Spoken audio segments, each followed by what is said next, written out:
first elected to the office in 1996, and you need to know that he supervises the 5th largest elections office in the state of Florida. And we're probably, and growing. So we're trying to edge up to 4, okay?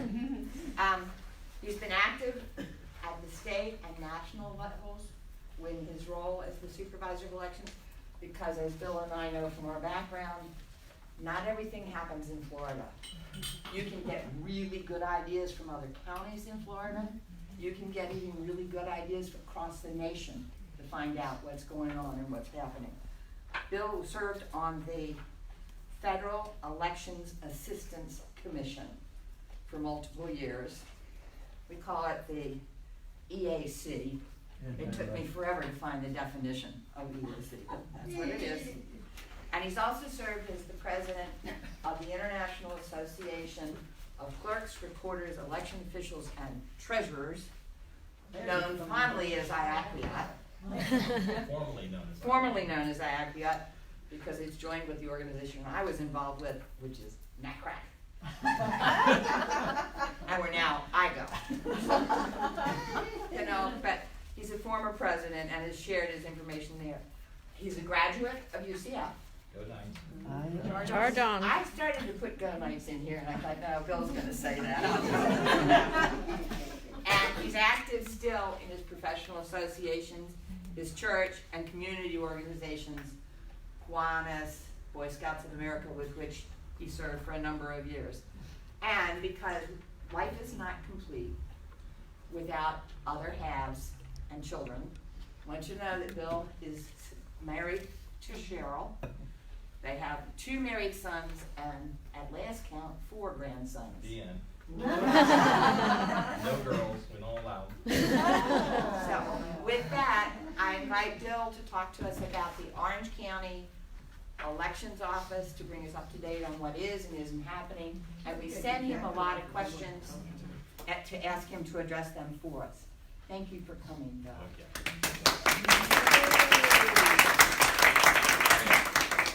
This cat said I could take off my coat as I'm watching the fans and all that, you know. So we got hot flashes. What's your excuse? You just set them up for that. So the standard joke in the election administration world is the question, so what do you do when you only work 2 days every other year? So maybe by 1 o'clock we will have gone over what takes up our time. So I'm going to try to break it down. I do have the 7 questions that were sent in. I do have the 9 bullet points that Carol sent. And then I have my own agenda. So, Florida legislature, bless them. No man, woman, or child is safe when they're in session. So they ended the end of April, 1st of May. They ended. And here we are.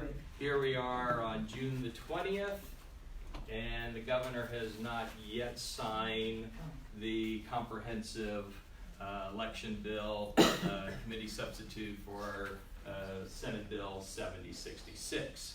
And so we'll start with that, and let me get the kind of the legislative stuff out of the way. Then we'll move over to the other hot topics that are doing it, and we'll work our way down. So, last Friday, June 14th, the governor was finally presented with the Senate Bill 7066. So by law, he has 15 days to sign the bill, which takes it to June 29th. The bill does say it will be effective on July 1, and in the bill, the effective date is July 1. At this point, we'll come back to his press conference that he had on Monday, which didn't have anything to do with the bill. We thought maybe this was going to be when he was going to sign the bill, but he didn't. So we watch our emails every day, waiting to see what will happen. All right, so let's talk briefly about Senate Bill 7066. I don't think any of you were here. I know Senator Torres was with me at the Gray Robinson presentation on what happened in the legislative session. And they talked about the 3,000 bills that were introduced and the 1,700 that were discussed, but they only passed 170 something. And you know, to me, that's just a bunch of hockey puck, because Senate Bill 7066 is a clear example, because that really is 3 pieces of legislation that was rolled into one bill. And so I was texting during the last day of the session with Representative Amy Mercado, and we came up with what should be a new law. We have to have single subject questions on the ballot. Why don't we have single subject bills? Okay, so there's my number 1 priority for next year, okay? That the legislature should have to live with single subject bills. And that would have broken this into 3 different pieces of legislation. Single subject proposed constitutional amendments either. Yeah, so, yeah, it goes all down the line, but it's not gonna happen. That's not the way it happens. So as you know, in 7066, there are 3 bills. The main bill is the election reform bill, which is where they were making all the changes after the 2018 elections, whether they were perceived problems or real problems on it. But then they rolled in the one bill about voting equipment, and that was the one concerning the ADA product that is certified in Florida, and the only product certified in Florida. And if this bill doesn't pass, if the governor rejects this bill, then Florida will stand to have no ADA compliant voting system for voters with a disability. And at that point, I think you're gonna see some lawsuits flying if it happens, because I'm gonna file the lawsuit and say that I do not want Department of Justice on my back for not having equipment for the disability. Okay, so that's the one about the use of it. The league is very familiar with that bill because they helped recraft it after it had been filed, and then at the last minute it got rolled into the election reform bill. The second one then, of course, is the one that caused even the league to vote no in Tallahassee on 7066. Is because on the last day of debate and discussion, because they did stay an extra day because they couldn't take care of the one bill they had to pass, and that was the budget. They stayed till the 61st day to do the budget.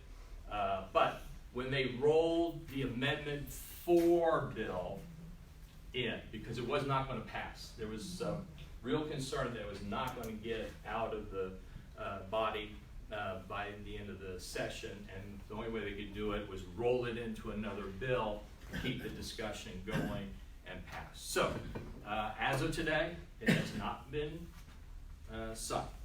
All right, so let me try to walk through some of the stuff that's in the election portion of the bill. I'll keep Amendment 4. Well, let's do this while we're talking about legislation that passed. So 7066 passed. Then there were 2 other bills that passed that were important, that affects what I do, and I want to make sure I get the right number on this. All right, committee substitute for House Bill 281, and this one is about public records exemption. And this bill is one that the supervisors have supported over the years. It didn't get a lot of traction. But as we know, with the legislature, it takes some type of event to get them to think differently. And so Parkland shooting over a year ago is one of those things. So this one has to do with 16 and 17-year-olds who pre-registered to vote. And so what it's saying is that their information is exempt from the public records until their 18th birthday. And then when they become 18, they go on the voter roll, and the Florida voter roll is public record. You can walk into my office and buy the Orange County file. and then you can go up to the state and buy the whole state wide voter registration database. Again, there's things within your record that are exempt: signature, social security, driver's license, and those things are exempt when we give out your record. So that's all that bill really means to us in the elections as soon as it takes effect, and 16 and 17-year-olds. It's just to protect the students because they're not voters, so they shouldn't be getting mailings about elections and all that stuff and all, because they're not yet, they're minors and they're not eligible. Okay, so that was one. The other one, another hot one for the league as well, which we still don't have answers for, is House Bill 5, the assault on the petition process. Did I use the right word? Yes. Boy, there's a petition for the assault weapon, so we shouldn't do that. Okay. So from that standpoint, we haven't heard much about it yet. The governor has signed it. And so the Division of Elections, which has to implement a lot of this, is probably hard at work at it. At some point, they'll dump the news on us and the rest of the state, particularly all the people working the petition drives that are trying to get on the ballot for 2020. A side note, did anybody see the story about Governor DeSantis' comments when he was in Jacksonville about constitutional amendments? Yes. Yeah, great announcement. His thought is we should take them all off the candidate ballots and have it as a separate election, okay? And I have been saying for years, why can't we have a November odd year mail ballot election with all the amendments? And that would cut down the size of the ballot in the general.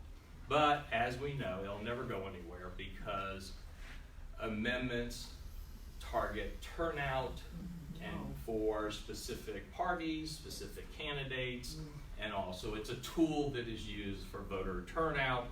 And so, but it was interesting that the governor actually proposed that. Okay, so House Bill 5 basically takes, in terms of the petition process, one, the Division of Elections has to create a database that if you are a group and you're paying people to go out and register and sign petitions, then in that case, they have to register with the state. And there was a whole thing about whether they had to be a Florida resident, and well, if they come in, they better have a Florida address and all that. But they got to sign up on this database. And then the petitions are going to be modified to where there's a box where the petition, paid petition person has to fill in all this information, and somebody has to sign off from the organization. And it's very much, and I'll pick on Carmen a couple times because of the Charter Review Commission, but a lot of what you're seeing at the state level in Amendment 5 is what the county did with the county petition process in 2016, which Carol is saying was terrible. Huh? It's not my decision how it's done, but some of the mechanisms in play are a little over the top. Yes. Okay, so you can go from one extreme to the other, and that's what they've done. So, as I understand it from what we heard from the Division of Elections at our state conference in May, is that they're completing this database. So, if it's a paid operation, their people have to register on that database. And then there will be a unique barcode created for that individual person that will then, when they go out to print out the petitions, the blank petitions, it will print the barcode for that petition gatherer on there. Okay? And it will number the forms. okay? Because there's a thing about the control of the forms. So if the person takes 1,000 forms, they're gonna have to be accountable from 1 to 1,000, what they did with those petitions. Which unfortunately is gonna come back to us, who, you know, we're gonna look at the state and say, okay, well, they turned in 500, you know, we have blanks, they're gonna turn in the blanks, you know, who knows? And what happens if a person makes a mistake and they tear up the one and give them a new one to start over? So there's a whole lot of questions. But from that standpoint, that's kind of where they're talking over on the paid petition side. If it's a grassroots campaign, I'm hearing that there's nothing changing, in that the sponsor groups and all can just print out and make copies of the petition and go out and do it as long as it's a grassroots thing. That means volunteer. Volunteers, yeah, this is the lead. So it's grassroots volunteers. Yeah, so just a question about that. If you're a nonprofit organization, and so it's like us, and you do on occasion pay someone to do that, if you classify them as a volunteer, is that a loophole? No, You're gonna have to register. yeah, they're gonna have to register. They're gonna have to register, They're gonna have to yeah. register, and you're gonna have, yeah. That's, Okay. and that probably is set up to discourage you from hiring individuals because you don't want to get caught up in that. And of course, the same problem that the league had with voter registration, as third-party organizations did a lawsuit, got it changed, is there is a timeline on when these forms have to be back in now and all. So, Is there, this paid person, that's per hour, right? And is that the way it reads at this point? I'd have to go back and look in there, but I don't know. Everything was just about paid, and that's between them. But It states in there that they cannot be paid by the signature. Yeah. no, That's right, the okay. decision. Okay. But by piece, but he was asking about hourly or flat rate, Right, okay? okay, You now know, you're going, but I. You know, for the month of June, you'll get $600, or is it you're being paid $15 an hour? You know, that part I don't know. So this is going to be a lot, and throughout all these pieces of legislation, there are division of elections. We've got to create rules, and the problem is the governor signed House Bill 5, and it has an effective date of July 7th. Oh, boy. And there's no database yet. You know, so stay tuned on that one. I have one other question about that. What types of organizations are they targeting with that legislation? Us, Well, I thought if we're a volunteer, no?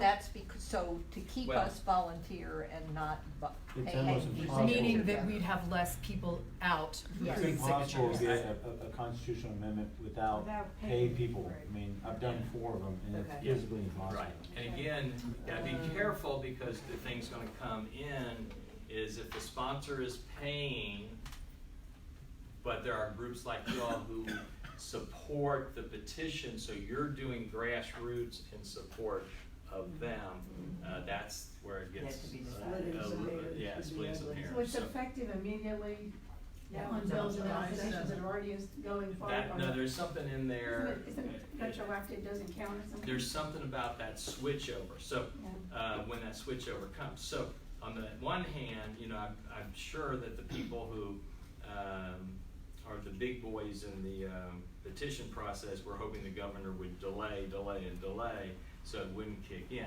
But on the other hand, they have ramped up their work, because I can tell you about the 60,000 petitions that are coming in every week in our office, because they're trying to beat that July 7th deadline on that. So that's the toughest. So on that. So, and again, you've seen in the news that there are several of the petitions who have met their threshold to go to the Supreme Court. So, you know, and you're hearing about the huge amount of money that is being dumped by supporters of some of these petitions, and that is to get more people into the state, to get those petitions signed, get them to us before that deadline. So And again, I'm not in a position yet to even train my own staff on what doing. All they're doing right now is checking the petitions that are coming in the door. How can you do anything till you get the forms from the Department of Election? Well, that's part of what we're gonna see is, they've got to redesign the form Right. for the paid part, which we haven't seen any drafts at all yet. And then after, I take it that they'll be out there on the site, the petition site, and then you download from there, but we'll see what they say. The idea was they did say that part of what they were trying to do with the barcode and the automatic numbering as you print them out would be the fact that it would take it out of us being the print shop. You know, and that was the biggest problem with the bill, was that it was gonna make us print shops, and we were gonna have to print all these for every group and all that. And this puts it back, then the groups are printing them out, and all that. And I think for those who are the paid side, the other part too would probably be, it now limits, you can't put them into the newspaper and tell people to do the cutout or, and all that. It's gonna be interesting, but that's it. So, we'll see what happens. So those two. So now we come to 7066, which originally was an election reform or election bill and all. So it has lots of areas. So I'm gonna take and see if I can check off some of these questions first, and then we'll open up the other stuff on it. Let's see, the first question was, talk about the instituting a statewide policy to match signatures and what the standard would be. Who is making those decisions of what standard applies? What are the potential drawbacks? Is there any other state doing signature comparison? What has their experience been? Do Florida SOEs have a handwriting specialist on staff? Okay, so first off, understand every county has what's called a county canvassing board. County judge, county commissioner, and the supervisor of elections. And if the supervisor of elections is up for election, then they come off and a alternate judge or an alternate commissioner replaces the supervisor. So all the decisions, all the final decisions on a signature match or no match come from that three-person group. Okay, so this has been in Florida law for as long as we've had absentees. Now we call it vote by mail, that review, okay? But the volume of vote by mail has increased, because that's pretty much voters' second favorite way to vote. Early voting, number one, vote by mail, number two, you go to your polling place, number three today. So they're the three that have the final decision. So the piece of legislation that's out there says that the canvassing board must have training on signature verification. And so as of right now on the implementation of it is, I host here in Orlando every other year, or in preparation for each election cycle, a county canvassing board workshop, which is for the 67 counties and their canvassing board members. And so the Division of Elections is the one that was charged in the bill to provide the training. And so the training will happen at that workshop. And just like we're doing today, we're going to videotape it, or Orange TV is going to tape it, and we're going to create CDs for each county so that the counties can take it back in case their canvassing board member didn't come to the training, or something happens and the canvassing board member drops out because they got politically involved in a campaign or whatever. Then they can show the video to them to meet the training requirement. The other part is, and this goes back to the process. So voter sends back their ballot and it comes in from the post office. In Orange County, it goes through a Pitney Bow machine that time stamps it in, takes a picture of the signature on the outside of the envelope, and then that file is uploaded, and then the file is compared by individuals, not by machine. Digitally or electronically. Okay, digitally or electronically. It's done by an individual who says, this is what was on the envelope, this is what was on their voter registration form. And then they make the decision there, match, no match. Okay, if it's a match, it goes over to the direction where it's going to be open and counted. No match, it goes over to supervisors of the teams that look at it, and the supervisors then look at match, no match. And after they've done their review, and many times their review is to go through a voter's the voter's record that we have with all the stuff, where you may have signed a document here at a poll, or you may have done a request in writing, and we have your signatures. So they're looking for all the signatures that are out there for you, relate on your record. And then if they still determine it's a no match, then it goes before the 3 members of the canvassing board. Okay? So when a ballot comes in, the first review is usually done, in our case, and again, as Carol said, 5th largest. If you're a small county, you're probably the supervisors looking at them, but on that. But that's through the stage. So the training, the CD, will be such that the counties like Orange can then show it to our temporary staff, our full-time staff, who are doing it up before they get to it. I'll come to questions after I go through the whole process, okay?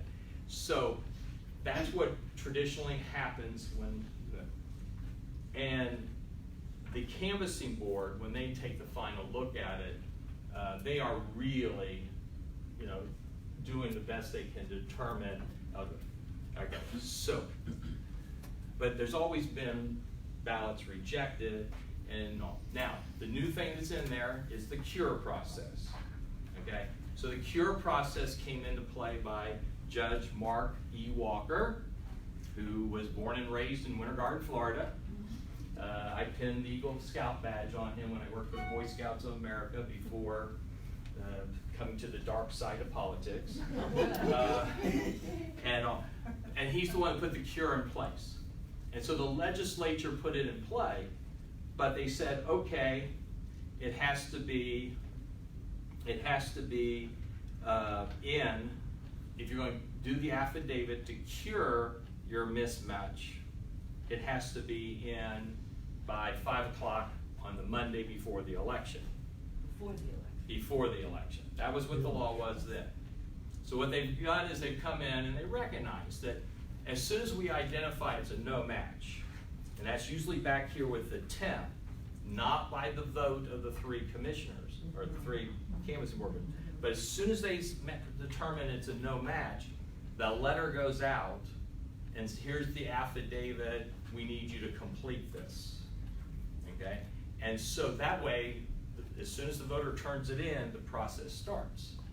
Well, what's about all the people who procrastinate until the weekend before the election to turn it in or mail it in, and how many we get on election day? We couldn't reach those people. So under the new law is that it will now be due by the 2nd day after the election, the cure affidavit. So even though we got done election night and we give you unofficial totals, the totals will change until final certification, because if somebody sends in their affidavit, that also will help take care of the person whose ballot came in through the mail on election day, and they didn't have a way to fix it before. Now they have a way to fix it if we can get a hold of them, okay? Which then became the other part that the legislature looked at. So now when you get your certificate envelope, you're going to be asked a whole bunch of questions. What's your cell number? What's your email address? Vote by mail? Huh? No, you can vote by mail. On the outside where you do your certificate, Yeah. on that, it's going to say, Oh. do you want to give us your cell number? Do Do you want to give us your email address, a daytime phone number, whatever? There's 3 items there. But the idea is, okay, to help us get a hold of you. Because basically, the one common thing we have is your address. Yeah. But if you don't put your phone number when you register to vote, or you get a new cell number, da da da. So now the opposite side of it is, every election we do countywide, I can almost guarantee you there'll be 600 ballots rejected because the voter doesn't even sign it. So how do you get it, open it, mark it, put it back in, and take it to the post office? Or, and for those who don't know, obviously we do business reply, so you don't have to put stamps on it, because we go from 1 ballot to 2 ballots, sometimes 3 ballots, the weight changes, so we just even it out. We'll pay the postage coming That's back. Orange County, that's not. That's Orange County, and it was not put into the law statewide, because everything is trickle-down economy. It's up to the counties on what they will pay for and won't pay for. Okay, so, but again, how many people are going to put their cell numbers and their email addresses on the outside of that envelope? Because many of them don't sign it because they are fearful of their postman seeing their signature or whatever. And now the cure process was expanded to also if you didn't sign your envelope. So it's both signature no match and it's signed and not signed. So every voter will have that opportunity up to. And the other good thing that I was able to push through on this is that before you completed the affidavit, we accepted it, the ballot, but then I had to send you a letter with a voter registration form and say you have to now fill this out as your official document for updating your voter signature. Now the law says we can use the affidavit as a way to up their signature. So now the voter don't get confused on, why'd you ask me for an affidavit, now you're asking for this. So again though, the percentage of voters who don't fix it, that's right. Now let me go back real quickly to the last point. The last point is, and I had many arguments, I think with Michelle and others, because the idea was, well, why don't we just use social security numbers instead of signature? Yeah, but we don't, you know, that's bad, okay? And the problem is, when it comes down to it, your signature is about the only thing that you can use. Nobody's come up with anything better. And bio stuff, you know, Michelle said, well, about fingerprints. And then she told me I can mail the kit to the person to use the fingerprint. She was thinking out of the box. Yes, she was. And my blood pressure was going out of the... Okay, so see, but the problem with it is, first off, the statute says you must sign the certificate. Sign. What happens to people in the aging process? And they want me to know who they are. They start printing. And what do I have on file? Where they signed their voter registration application. Kids aren't being taught cursive anymore, what's gonna happen? And my teachers will point that out all the time. Okay? So that's one of the big problems that we have is the terminology on it. Okay? But the statute says it has to be signed. The other thing is, what's the number one, I got many of my poll workers in here, what is the number one photo and signature ID that voters show when they come to the polls? Driver's license. Okay. But when you go to the driver's license office and they ask you to sign your name on what? The signature pad. Signature bad. And it's always Which different. sucks. And, well, first off, it's terrible because it depends on what size DPIs and all they're using. And also, when you register to vote there and that's your signature of record and you sign outside of the box area, then it's, when it's clipped, we don't even have a full signature. Okay? So that's one of the things. And the one I use, and poll workers hear me say this all the time, is I know how Mrs. Cowles signs her IRS forms, but I also know how she signs the electronic pad at Walmart. Yeah. Mhm. And that's what happens. People get so used to doing that on, at, you know, signing for their food at restaurants and and it's like, and so then you get into that match thing. So, and earlier I told you I'll end it with this, the canvassing board and how much effort they go to. There was one time we were sitting on the canvassing board and, you know, we had the envelope and it said it was signature no match. And, you know, we all looked at the signature we had and all that. And it got over here to the commissioner, which is the last person who then stamps it, accept or reject. And it happened to be former county commissioner Scott Boyd. And he just got to playing with the envelope and he started doing this. And when he turned it around and turned the signature upside down, it matched perfectly. So one of the things we've learned is if you watch the canvassing board, you'll see them sitting there doing this, and people wonder what you're doing. Okay? And the other thing that we've started doing, and some of you might have been there for it in the meeting, is that we now use an overhead and we put the signature we're looking at so it's projected up on the screen with the document.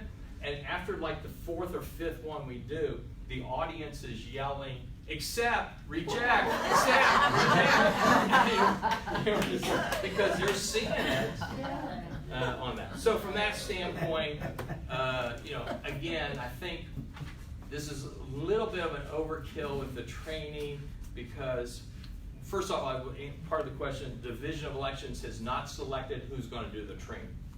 On the other hand, we do, because of the statute, we don't use an outsider to come in and do the determination because the statute says who ultimately has the responsibility. But I think the key thing is when you understand how much time went through it, and now the voter has the ability to fix it and not be penalized because of the election deadline, But I'll tell you what happened when this is one of the things with the CURE process.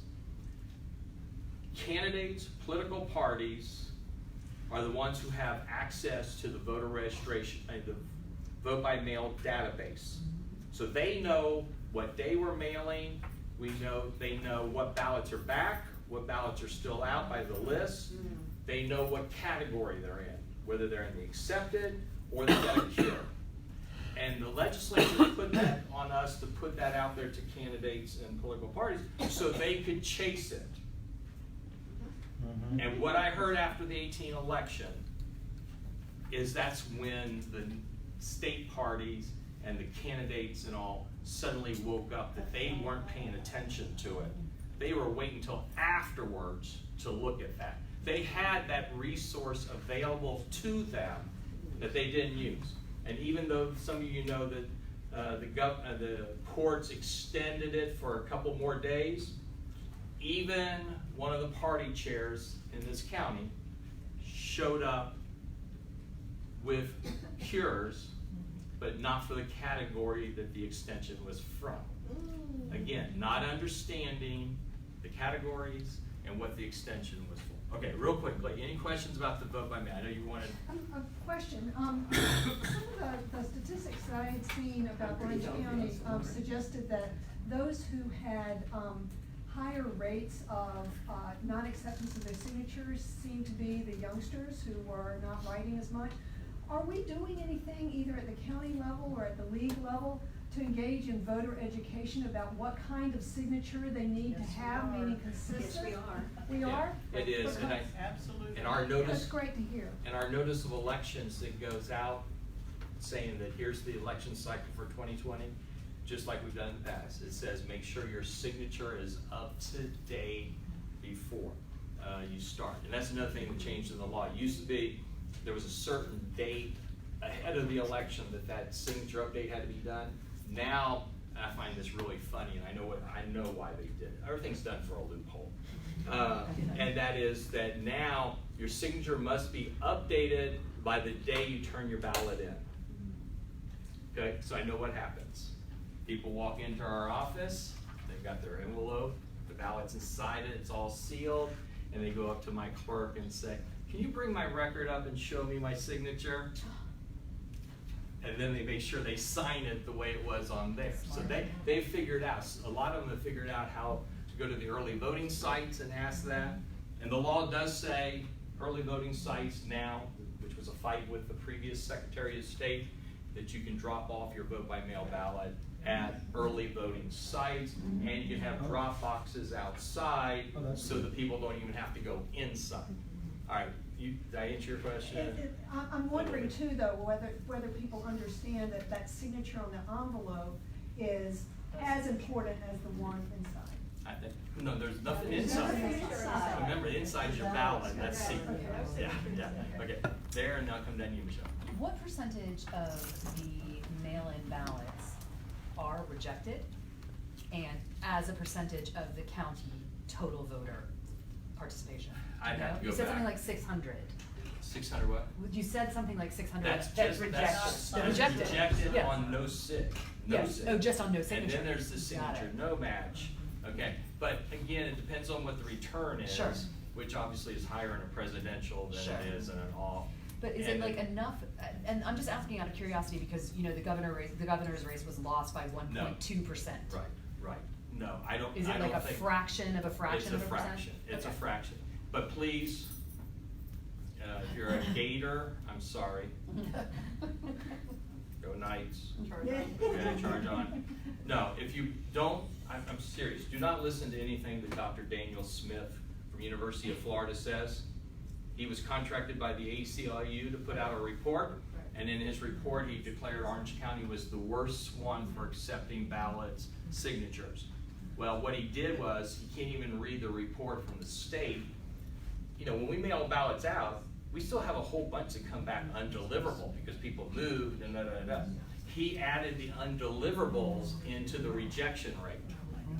And when you took that out, we dropped back down into the range that was our normal range and all that. So you make numbers say what they want, but he would not fix it, and the ACLU who paid for that study would not force him to fix it. So he can do that for other counties? There were a couple other counties he had the same problem, but he didn't make any changes.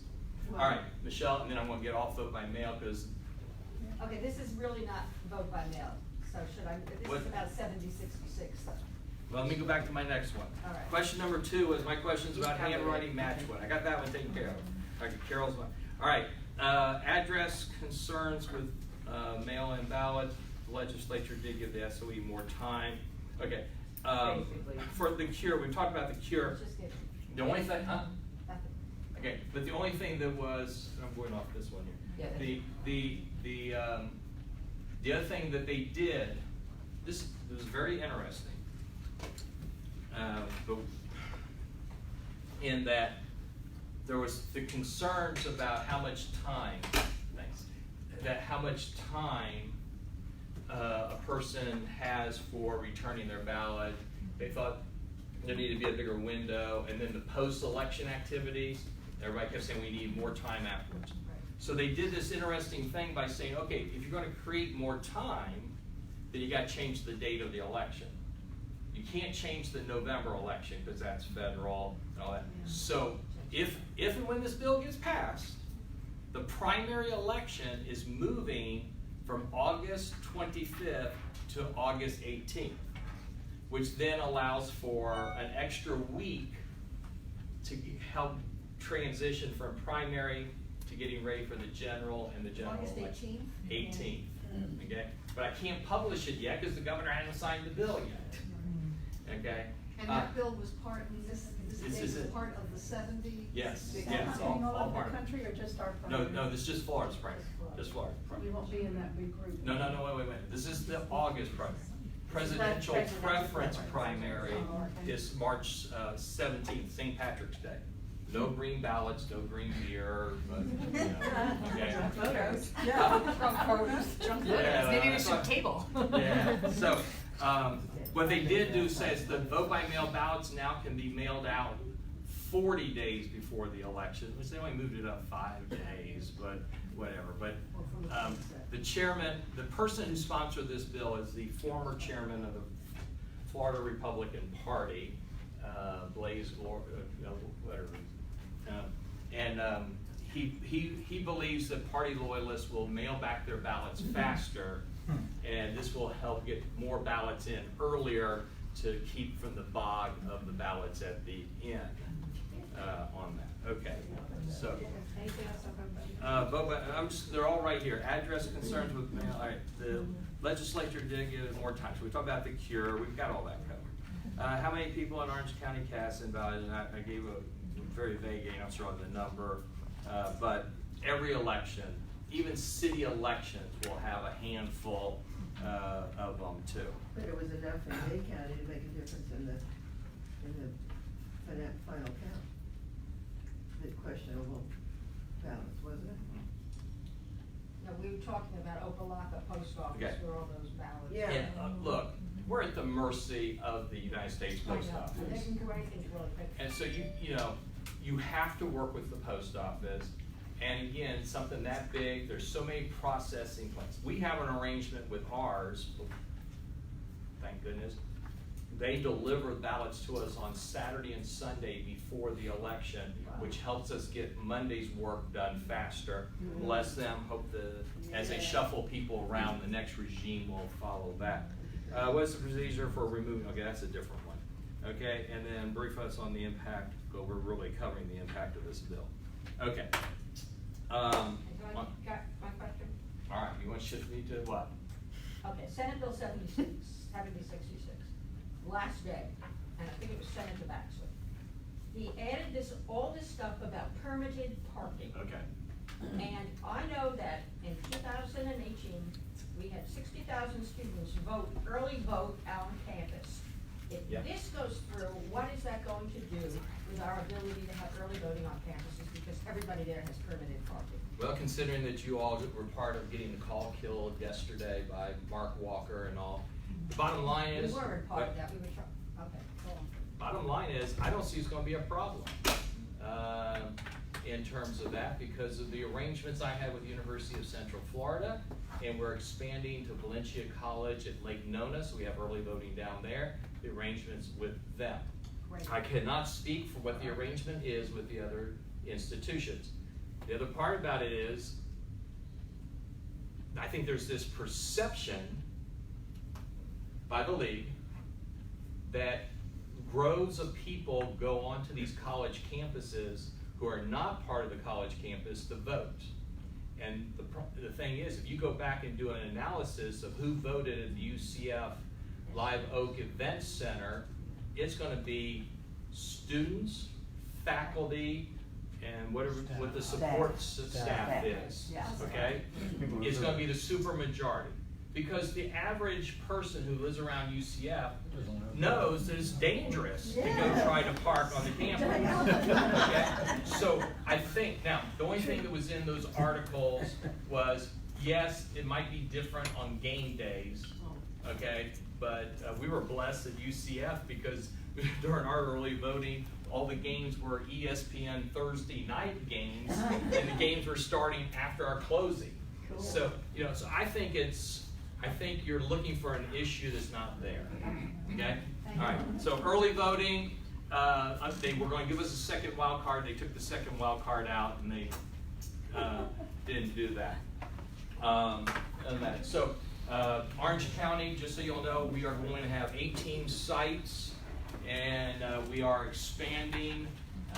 We are going to Valencia College at Lake Nona, which will give us a site that we hadn't had before. Right. And we still struggle because there's nothing on the west side, but wait till you see the surprise location that will be our wild card off of the 429. So if any of you live on the 429 like I do, you might be able to figure out what it is. All right, so that's early voting. For the presidential preference? It's going to be all three. All three. If we do anything, huh? Can you repeat those out again? Well, all I said, we're adding one at Lake Nona, which we never had, and then we've been on the west side, but we went from the golf course to the waterworks place. Now we're going to another one, and that'll be our wild card. Okay, moving on, let me talk about some other things that are happening. First off, let me talk about what I did after the 2018 election in preparation for the 2020 elections. Number one, I went back to the county commission, and the county commission gave me a $1.7 million increase in my budget so I could do these 3 projects. Many of you, how many here, quick show of hands, know the name Lon Fluke? Lon Fluke is my former IT director, and way back under, when he was working at the county IT department, he developed Orange County's voter registration database.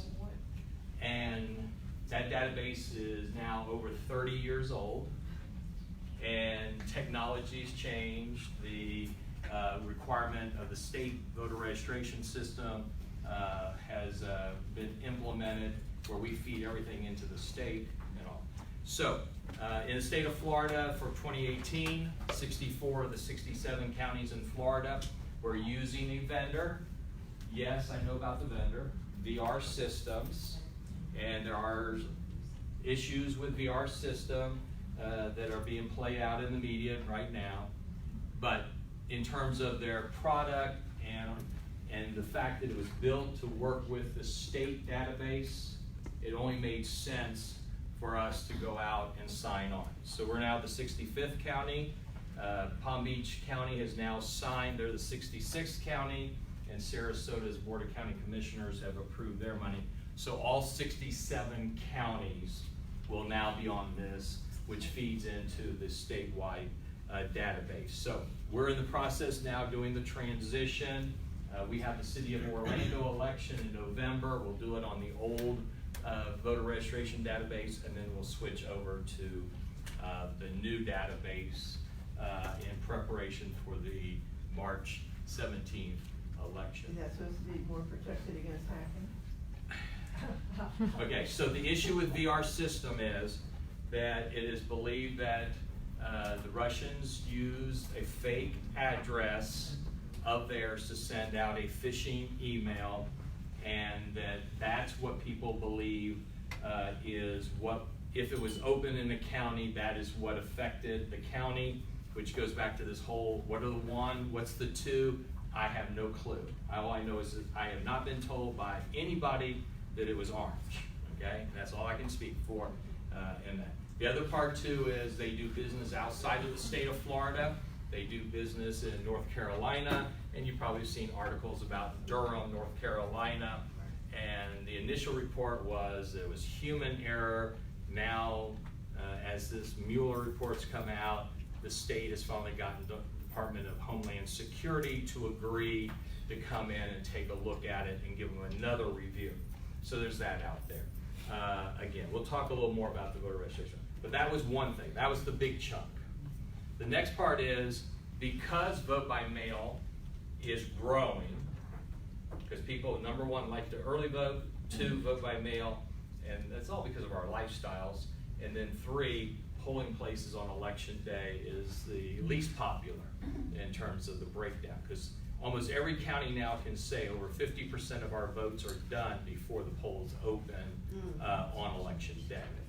Okay, so we went out and we bought 3 additional high-speed counters, which are called the 850s from ES&S, and so that we can begin to process the ballots, keep up with the growth and all that. Because, again, primaries is usually 1 ballot per voter.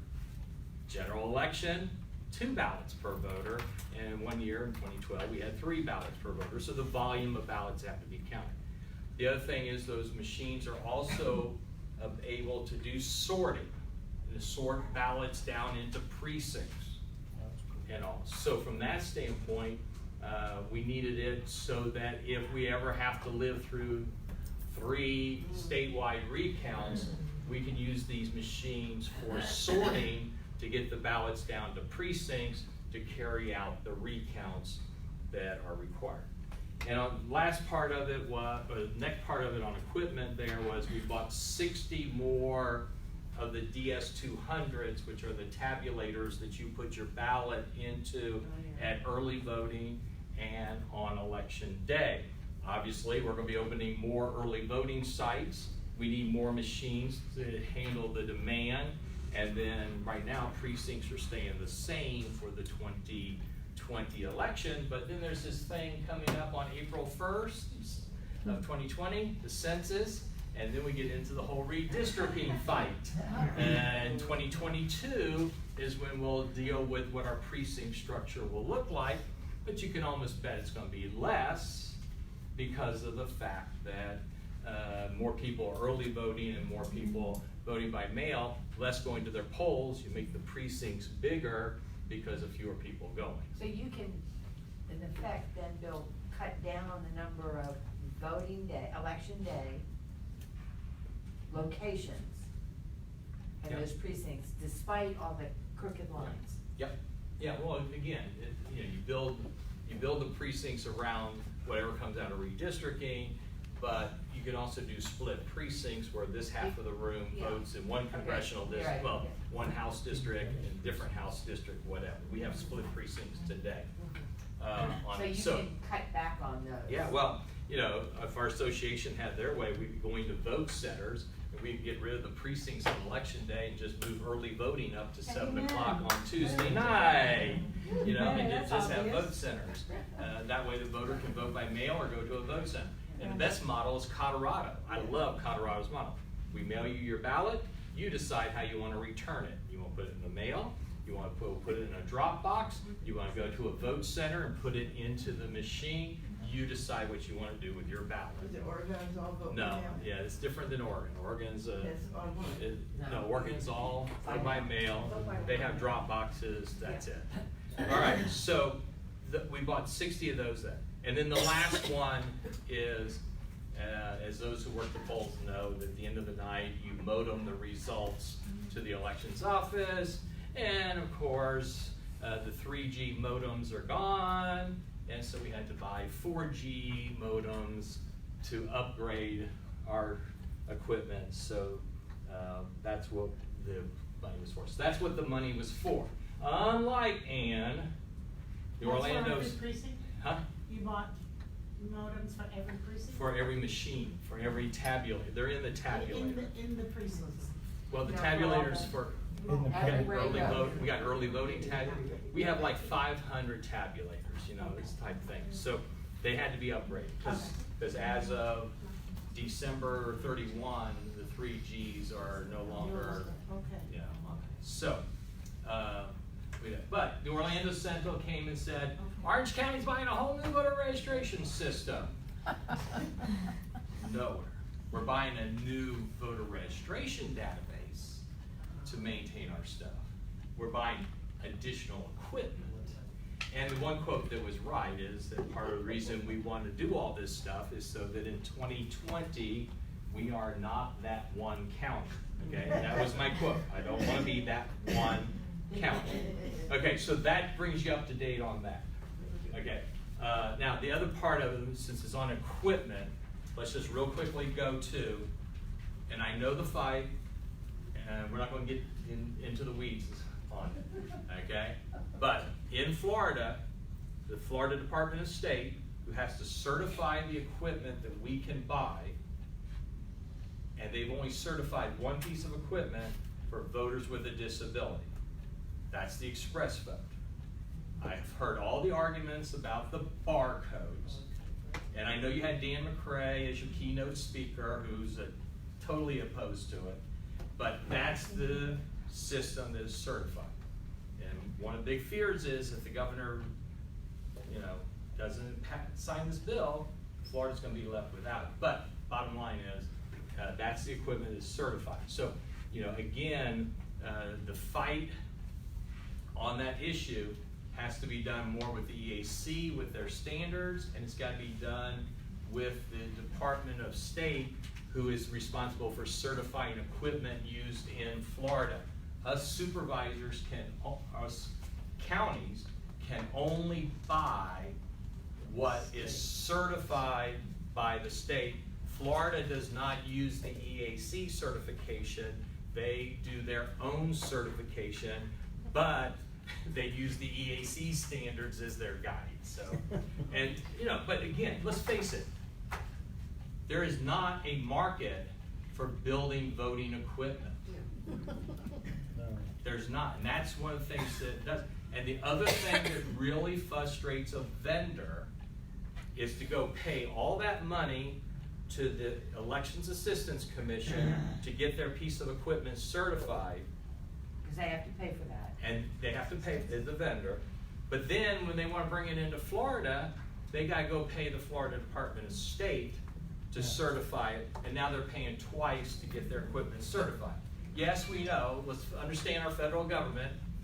You know, the Constitution says when the federal election is, but then it's decentralized to the 50 states on what the rules are and how they conduct their election. So yes, the equipment has to be programmed different for those state rules, but still, when you go back to the certification, the vendors hate having to pay twice. So bottom line is Express Vote is the system for voters with a disability, though they did put in there it's universal use. Yes, but they also, what our concern was that, you know, you may poo-poo the barcode, but, you know, yes, the voter sees a paper ballot, but what's counted is that barcode. And how can you have a reasonable audit if what you're looking at is a barcode? All we wanted was a paper ballot, and that's what we got. And all Dan McCrae talks about is you have to have audits, that's all. Well, and as Dan McCrae stood on the ramp to my warehouse during the recount, I said, Dan, you're more than welcome to come in, because when we go through the precincts in this recount, you're gonna see the paper strips being processed again. He said, oh really? You can run them through? Yes. They're just like the paper ballot, it can be rerun. The other issues you brought up, you can take it out of the one machine and go put it into another Express Vote, and it will read back to you what's on there. If anybody's got a better deal, it's the people on the Express Vote, because it tells you if you overvoted, which it doesn't allow you to do because you can't overvote, and if you undervote, it tells you that you undervote, and you really can't hit print until you said, I want it to stay that way. So that's even better than what the paper ballot is. So, all right, so then on the Express Vote. Okay.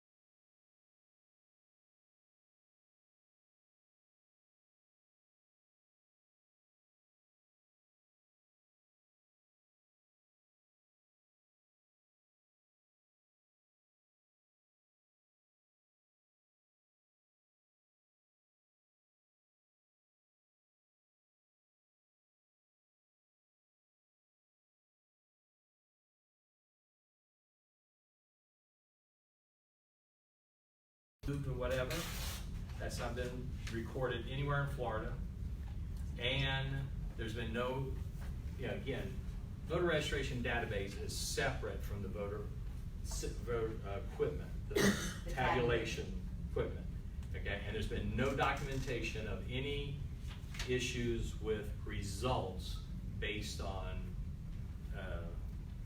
any, the machines are standalone, okay, on that. So, 16, was it 18, the then Secretary of State got this federal money, and his first decision, it was May of 2017, we were at our state conference, and he told us, we're not going to issue the money, no, it was the 2018 conference, excuse me, 2018 conference. He said, I'm not going to issue the money, we're going to save it and give it to you because there'll be more time to do it for the 2020 election.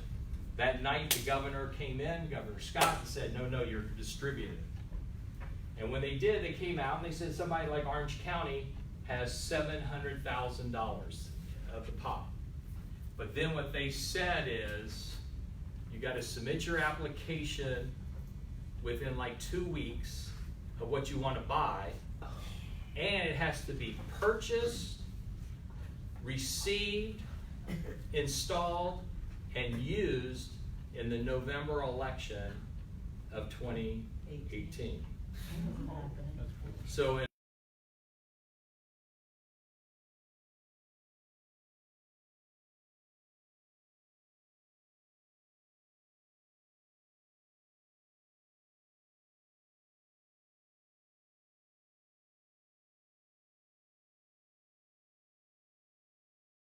and then, Gosh, it's almost and, like they didn't want you to do anything. Yeah, they did. and, keep going, and if you took money and you couldn't get it done, You lost you it. had to return, no, you had to return the money to the state by December 31st. Oh, good Lord. So we returned like 100 and some thousand. Yeah. Because one of the things, you know, there was physical security, there was software security, you know, penetration studies and all that that you could pick from. So, you know, one of the things that, you know, you all know, we got these sliding glass front doors and all that. So if you want for physical security at our office, we wanted to put bollards up across the front so nobody could drive into our building. Okay? But the city of Orlando's permitting process wouldn't allow us to get the permit in time to put it in, okay? So that's one of the things that went off the list. That's when Okay, used by so we conflict did barriers. things. We did things. So let's be honest. In any of the stuff that we've done to protect cybersecurity, we're not going to share it with you. Yeah. And I think that's one of the key things that people are losing is everybody wants to know who these two counties are. And the problem there is the FBI, Homeland Security want to be able to work with the jurisdictions and share information and do studies and penetrations and all that type thing. They don't want to go out there and announce to the world that we're doing this test here and we've seen this here and that. You know, you're now telling everybody in the world, all the other players, what's going on. So I understand the secrecy nature of this. And that they can But- be attacked next. But there's so many people that are, you know, you hear it all the time. We need to know, we need to know, we need to know who they are, and all that. And besides that, just imagine, if the media broke it and they had facts and that it was Orange County, what do you think my office would be like right now?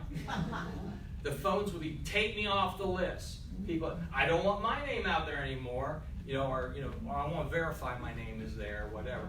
I mean, you have this firestorm of people, and what are you going to do to the trust of the election process on that? So The what now? The trust of the election process, or to the next level. You want to take it to the next level. Okay. You know, and again, I say this all the time. This is the election administration platform, and this is the politics. Okay, and which zone are you playing in? Are you playing in mine by the rules of state laws, federal laws, or are you playing in the world of politics and making the rules in the world of politics and all? So we gave back the money. So May 22nd, I'll always remember it, because that's the day Medicare quit bothering me. My 65th birthday. We were at our state conference. I get so lucky. I celebrate all my birthdays at the state conference. So they,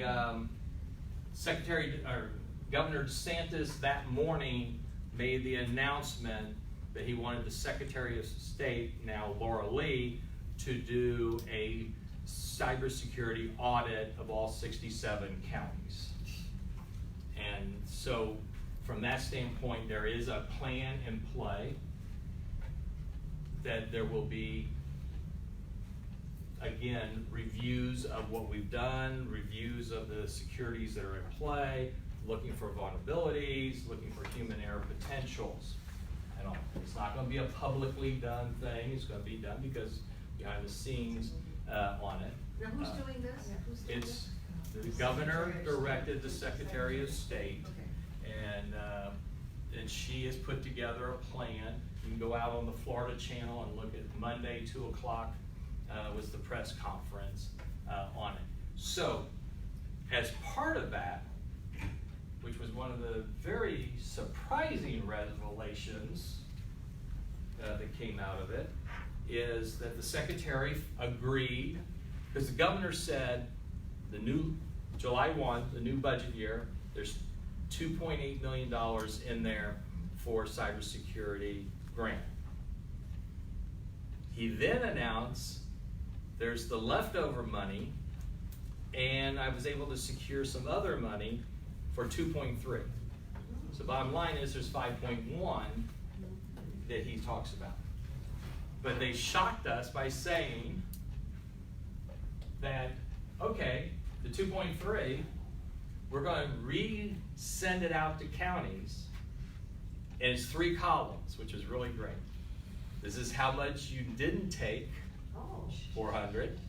This is what you return, 100,000. And this is what you're eligible for. And who's number 1 on the list? Orange County at $500,000. And of course, that announcement came on Monday. Monday night came the information about how to apply, and it must be turned in by 6 o'clock Monday night. It's coming Monday night. Really? Really. Oh, that's. And on top of that, if you're using any of the money for equipment You're stuff, allowed to pay overtime. Oh. like upgrading the tablets that are outdated and vulnerable, You have to have the PR in? no, you have to have a signature by the mayor or county chairman. So I got it taken care of. I picked it up this morning. So I got that. Still to speak. Boy, So- you deserve a So I got that. No, I mean, there's no county commission meeting between that Monday Next week. when it was Next announced Tuesday. here. There was no meeting. So, you know, we had to work the back channels, and we got the. Actually, it was the county administrator, Byron Brooks, who signed it on behalf of the mayor. But it's done, and that's acceptable. So we're going to be able to get that $500,000 to do stuff. But of course, we have to have it all done. Spent by. And instead of giving us the money, it's a reimbursement. So Oh. we have to pay it up front and then get reimbursed. And see, the whole problem is, any accountants in the room? Okay. Why is the state fiscal year July 1 and county governments, it's October 1? And So- federal is October. Federal October 1. So the problem is, that's why they're getting rid of the 2.3, but we have to turn that in. But the good news is there'll be another grant coming, and I'll go for another pot of money. So, and then this is all part of, you know, getting that money out was one thing, but then there is going to be this cyber audit being done by the Some people pay overtime. so, take one of these and pass it around. He didn't get over. I have a Yeah, flat okay. salary, just, you know. No, it's for just your my workers, salary. you have to pay over there. Come on, I'm up against the clock. Question, so it strikes me listening to this entire presentation that, and somebody in you as well voiced it, that we have this tremendous distrust in all systems of government at this point, and including elections, which is eroding certainly our democracy. My question to you though is, amongst your colleagues, I agree with you, there's the politics up here, and then there's the practitioners, the administrators of the systems. Amongst your colleagues, do you professionally have confidence in your colleagues at the county levels, that they're doing what they need to be doing to do and administer a fair and safe electoral system to the best of their ability? If they're not using politics to take advantage of voters or to suppress voting or any of that? Yeah, I do. Okay. Again, it goes back to kind of like we talked about. Federal government sets, you know, there's very few things, you know, the date, and even the EAC has no authority over anybody. They're just an advisory and all that. Then it goes down to the county, the states, and the states set laws. Then it goes down to counties, and that's that trickle-down economy, okay? And then it goes down to the supervisors of elections. And if you look at a pie chart for Orange County, you can't even find a sliver big enough for my portion of the budget, okay? And it used to be a joke by the Office of Management and Budget that my annual budget was less than what Kevin Barry asked for an increase annually, okay? But I am such a small, and that's just the same thing with the county, and so the counties are that. So, and then it goes back to relationships between the election administrator and their county, okay? And I'll be very blunt. I mean, Broward County and Palm Beach County, the two former supervisors, had very bad relationships with their county administrators. And so, one, Broward, they weren't going to give her money because They didn't trust her, not the system, but her. They bought the equipment and stuff like that. But the guy that's down there right now in the interim pointed out they were running with 15% vacancies in their full-time positions during that election. So we talk about shorthanded on people like that. And he was just not asking for the money that was needed to do the job. And when you look at Miami-Dade County, their budget is someplace, I forget the numbers now, but they're way up here.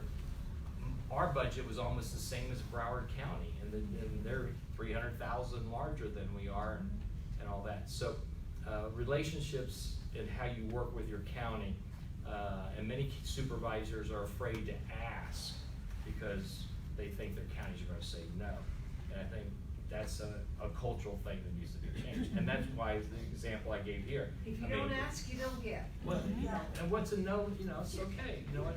So, in the Palm Beach County, and I'll say this about the Palm Beach one. No, think about it. If you were a county commissioner in Palm Beach, 2000, you got slapped with the election of 2000, we got rid of punch cards. They had to buy a new system. And Florida went with the newest technology, touchscreens. So they bought touchscreens for the 3rd largest county in the state. And along came the congressional election, Charlie Crist is governor, 2006, touchscreens are out. Buy a new system. And they're sitting there going, we're still paying for this other one. Yeah. So what did they do? They didn't buy the top of the line. They went cheap. You know what they bought?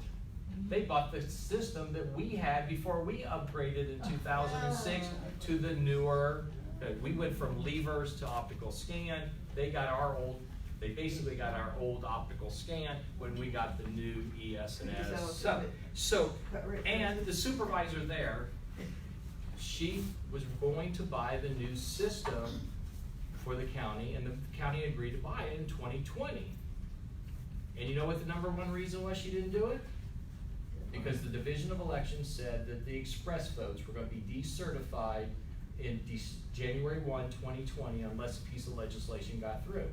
And the Miami-Dade County, who wanted to upgrade their software and all, and Palm Beach decided not to do anything in 2018 because they didn't have the assurance it would be there in signing a contract. Now, that's just one factor in Palm Beach County, but that's the thing. So it goes back to the relationships and all that. I would say, and I should have said it before you got your question out, about this whole thing with the Secretary of State and all that. If the League of Women Voters want to do a petition drive, please go do a petition drive to make the Secretary of State an elected position again. Have the Secretary of State be accountable to the voters of this state. I mean, I'm traveling a lot. I mean, I was at a presentation in Birmingham, Alabama. You may have seen that Secretary of State Merrill is now thinking about running for U.S. Senator. Surprise, surprise. But to sit and listen to him say, our office has a van. If somebody's got a problem with photo ID issues of our state, we'll go to their house and set up a blue screen and take their picture for them so they have it. We'll go to the county fair. Boy, you don't hear that out of our Secretary of State, okay? And the relationship between the Secretary of State and you get them. They're accountable to the governor. And whatever the governor's orders are, they take the governor's order. Which leads to another hot topic. Go watch that video, because at the end of the press conference, which one? This past Monday, 2 o'clock, the governor's press conference, it should be out on Florida Channel. And the last question came from Gary Fineout, and Gary Fineout said that the supervisors are very upset because the state has not yet joined the ERIC project. Yeah. Right? And the governor said, I don't think we've made a decision about that. We're gonna do a study. No. He said, we haven't made a decision about it. I have not heard from supervisors about it. And you see the governor putting his hands back to keep supervisors from stepping, the ones who were there for the press conference to step forward, the Secretary of State, and at that point he said, press conference is over. Bottom line is, this is how it went at our conference, and I'll shut up. Maria Matthews, the division director, who is a victim of the system, okay, because she's down at the bottom, she said that, you know, we're not going to join Eric anytime soon. The next day, all of us woke up to read the news that the state of Georgia went to Eric. And then the next day we had, some people might know the name David Becker. He used to be with the Department of Justice, who went to the Pew Foundation, and it was also part of the design of the Eric system.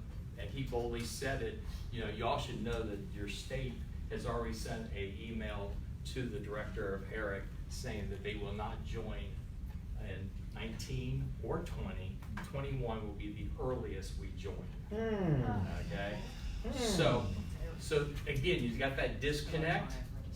Did the Secretary of State not brief the new governor on this issue? And he got caught by the reporter and all. So we are still hammering at that one. We're using that press conference as our way to get to the governor and say, let's take a look at this. Can you use it with that? Carol, can I go over? I'm over by 1-2 minutes. What time's the college kicking us out? The college is gonna kick us out by 1:30. If you have to go, please do. But I'm gonna also ask you as you leave, to push your chairs back in so that we leave a very nice, clean room. And sign my petitions here. Oh,